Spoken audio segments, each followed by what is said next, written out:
Lovely people, most welcome to the page here on GBC News. This is what we do chit chatting. We get those who matter when it comes to sports development. Today, we're throwing our lenses on tennis and one of the growing, loved, most talked about, anticipated tennis events. This one from a different level altogether. Last time we were talking about social tennis, we're talking about youth development tennis, we're talking about normal competitions. But this one is another thing that the South Africa Chamber for Business really have been championing for some time now. And this year, it's always or almost around the corner. And I've been joined by no other person than the brain behind it, or one of the key architects for this particular championship and ceremony. I call it a ceremony because in the past editions, you see greater network, you see greater collaboration, you see socialization here and there. You see people that will come out there that normally you won't see them. They come and mingle on the tennis courts and then make it more fun. And so this year, we're expecting nothing less than that. But I have the evergreen in the house, Mr. Grant Weber. He happens to be the president of the South Africa Chamber for Business. Right. Sir, most welcome. Happy New Year. Yes, thank you very much. It's been a while. Yes, it's that time of year again. Let's start off. Give me a flashback. Create a mental picture for my viewers. The last edition, how did it go for you? Well, it went as well as it could have. Almost perfect, really. Finals night culminated in the best match we've seen in 3 years. Ooh. A very strong American team beat a spirited and energetic Japanese team. There was a full house, I think 250 spectators, and we were just treated to some fantastic exhibition tennis. So that really wrapped up what was a remarkable week last year. But, you know, I think really it is a fun event. It is about sport and getting out and meeting people. But there's a serious underpin to the whole endeavor. And it is really about networking, bringing the international business community together with their Ghanaian counterparts, as well as the diplomatic community. And I think we have more and more of a role to play in Ghana, in corporate Ghana these days. We all know that the economy is facing headwinds. It has for a couple of years now. So we have a role to play. Foreign investors into Ghana do. And so an event like this Rainbow Nations Challenge of ours fosters collaboration amongst those stakeholders. And as I said, I think given the economic difficulties that the country faces, there's no more relevant time than right now for our community to be proactive and looking for ways to boost investment into Ghana. Great. The 2025 edition. Walk us through, my viewers, everybody watching. When is starting? What's the duration? Who and who really can participate? Where is it taking place? And everything. Well, it's next week. It's our 4th edition, so our 4th year of this marvelous Rainbow Nations Challenge. It takes place just up the road at the Accra Lawn Tennis Club, which is a wonderful home for our tournament. The club is in good shape. The courts are good. We have 56 players from 23 different countries playing doubles. And it took us less than 24 hours to fill all the slots this year. Say it again. Less than 24 hours. So if you weren't already playing last year and you knew what was going on, it would have been very difficult to get a place. Yes. So it's a round-robin format for the first 2 nights on Tuesday and Wednesday next week. That's the 11th and the 12th. And then the top 2 teams in each pool contest the quarterfinals, the semis, and then the finals in our grand finale on Thursday evening. Wow. If you cast your mind back, the first time you were about doing this, you were here, and then you were having some anticipations. One thing that really you guys raised was the fact that if you get process or you get support financially, you are looking at a girl child, you are looking at education, you are looking at supporting the the brilliant but needy students in the country. You select and then give them. For the past 3 editions, has that dream been sustained? Has it been kept alive? Is it ongoing? Yes, it must be sustainable and it must be ongoing for it to be meaningful. We were blessed for the first 3 years to have Her Excellency Grace Mason, the South African High Commissioner, as our patron. And she was a wonderful patron, full of energy and vision. And as a leader of our movement, we were very blessed. Sadly, her mission came to an end in December, and she returned to South Africa.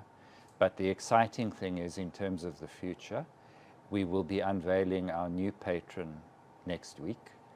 And I can happily say that our new patron is high visibility, high energy, and very highly regarded in Ghana. There's no doubt that Her Excellency Grace Mason's legacy will continue under our new patron. I think our new patron wants a slightly broader mandate than just the girl child. However, youth play a major part, and certainly the less well-off youth. So the girl child in sport, through sport, certainly is one of the core thrusts, but there will be a slightly broader vision for money that we do collect.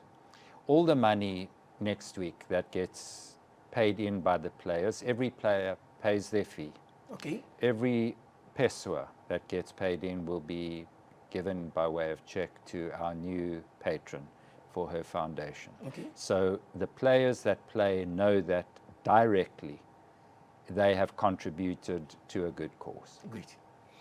If you look at the area of players that really, within 24 hours, according to you, had failed, getting ready to do it, what really does it tell you? Looking at how close last edition's final was, even the quarters and the semis, how eager people wanted to really go out there and then show the stuff they were made of. If you look at this time, it's Team Japan, it's Team US, the rest of the teams, how ready are they to really slug it out, if I may put it that way? And they will be slugging it out. There's no doubt, George. I think, yes, it's social tennis in the sense that it's not our profession and we don't get paid to play. However, you've been witness before to the intensity and competition on court.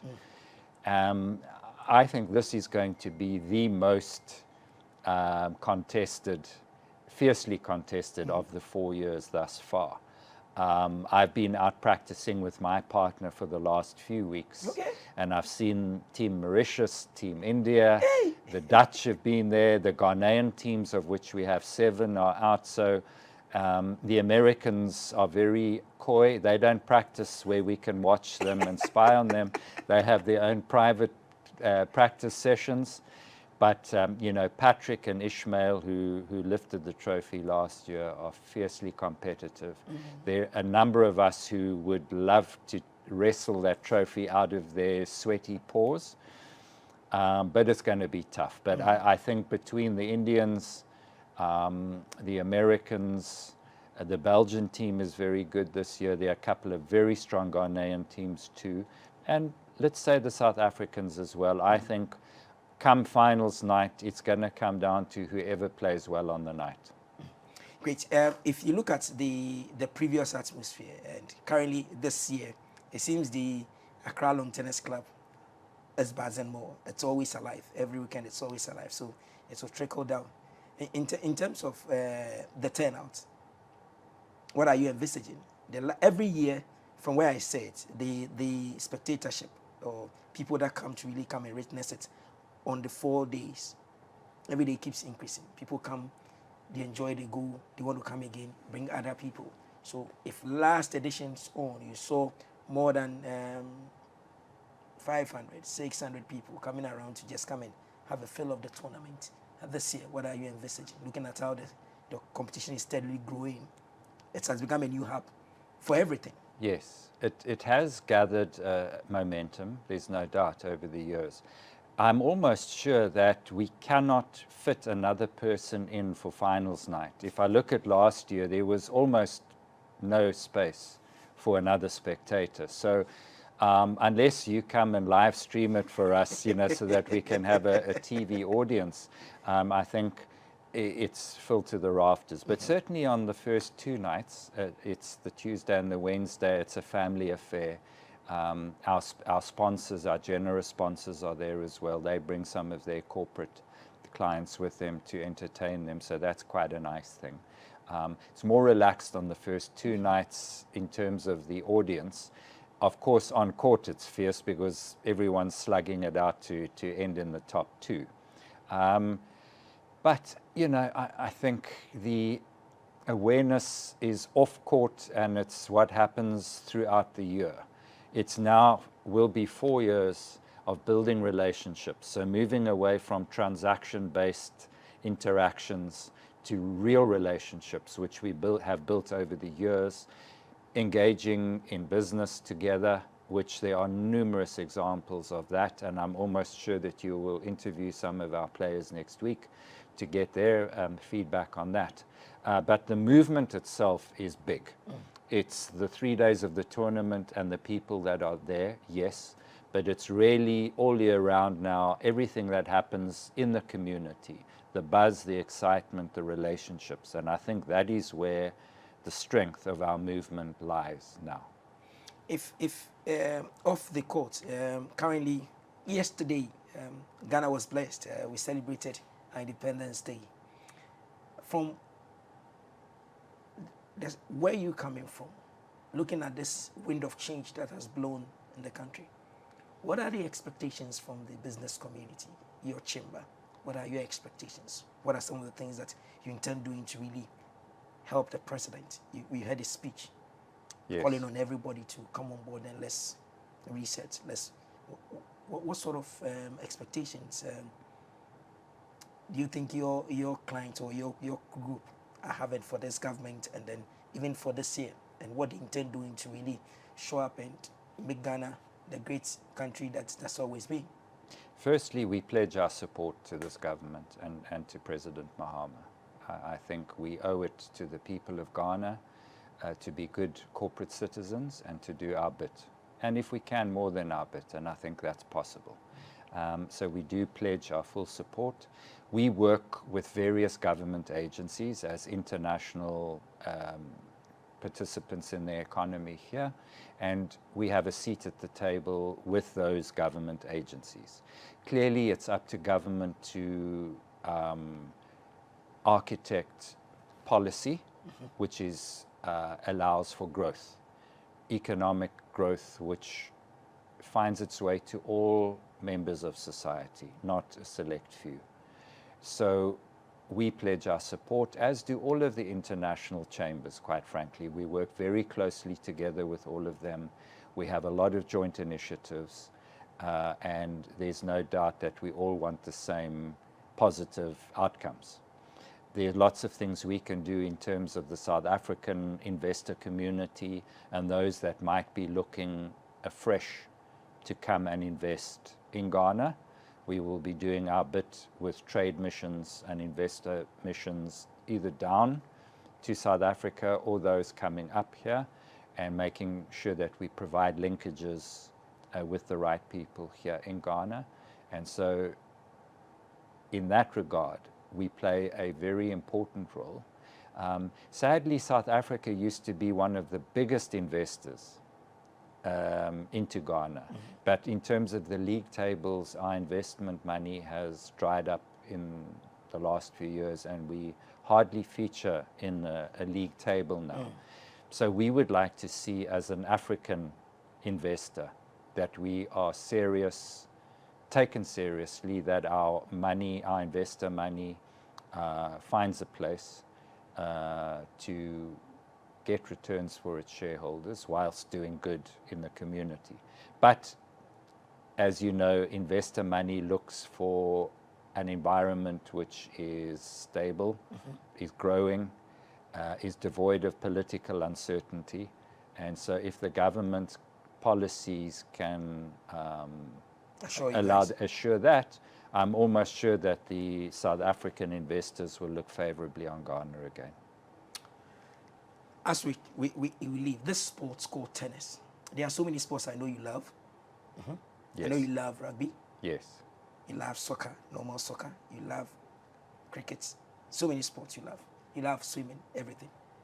What is so unique about tennis? That's the first day you came here, I actually discussed it. That you want to use as a tool to really bring everybody together and then socialize and continue the networking. Yeah, I'm not sure that I have a clear answer for you on what's special about tennis, other than we happen to be playing tennis as a group. I mean, we might have been playing some other sport and chosen that. But if I might take this opportunity just to mention that our Rainbow Nations Challenge is not just tennis, that's where we started. But we have a running club up at the Legon campus. We meet once a month, and we have, every month we have participants come and walk and run to maintain their health. And we've now started a paddle club, which is very popular now in Ghana. It's a hybrid of tennis and squash. We play on a weekly basis. And I think this year we're looking at starting a fitness club where we do gym work, high intensity workouts, etc., with a very strong partner, 50 plus. So we have a number of sports that we enjoy participating in, but I think not unique to tennis, but what we're trying to say within our movement is making our members fit for office. We tend to be middle-aged and progressing, so looking after our health and well-being is absolutely essential to performing at work. So I think tennis lends itself to that. There are lots of people that play tennis, but our movement, as I say, focuses on those that enjoy walking and running, or paddle, or getting into the gym. So it's a broader movement, but it's focused on making executives fit for office. Once again, time runs fast. We're checking out. So when again is the competition starting? Next week, Tuesday the 11th is kickoff. Wednesday night we conclude the round robins, and then those that have qualified, the top 8 teams, slug it out at the grand finale on Thursday at the Accra Lawn Tennis Club. Okay. So viewers, it's the Rainbow Nations Challenge. It's a tennis competition that really brings everybody together. If you don't love tennis, if you really feel that Grant here and his team are far away, if you look at the offices that they run, the missions, where they are coming from, you don't have time. Just get to the tennis court, Accra Long Tennis Court, and you see them, and you really understand. You see Grant wearing his sports wear, you really feel, you just get closer to him and then just strike all the deals with him. And at the end of the day, it becomes win-win. So wish you all the best. I am praying. Teams that are coming, please prepare, because there are a lot of surprises there that will unfold on that day, that 4 days, 3 days. I am just looking forward to who goes to the final this time again. I don't know whether Team Japan will decide to come and do something else, or Team South Africa must bounce back. Well, Team South Africa is going to be there. We disappointed that we didn't make finals night last year, so we feel that we have a point to prove. But as I said earlier, I think there's probably a dozen teams that feel that they have the firepower to win it. So Team US, don't worry. If you don't get closer, don't worry. Team Ghana, I'm not saying anything about you, but let's see how it goes. So Grant, thank you very much. We'll pass through the courts and see what will be happening, and also wish your new patron all the best. Yet when you unveil him or her, we'll get to know, and then we are extending our courtesies. We wish you all the best, and we hope that it will grow from grace to grace. We move on to it. So viewers, next week is the day. So make a date with our team, and they will be at the Accra Long Tennis Court for this very special occasion. And let's see how it goes. It started from here. Day 1, they were here. Day 2, they were here. Day 3, we are in the 4th year. And so we wish everybody all the best. Love tennis, love Ghana sports. Contribute your quota. At the end of the day, it becomes win-win. I am Theophilus Sampa. Have a lovely day.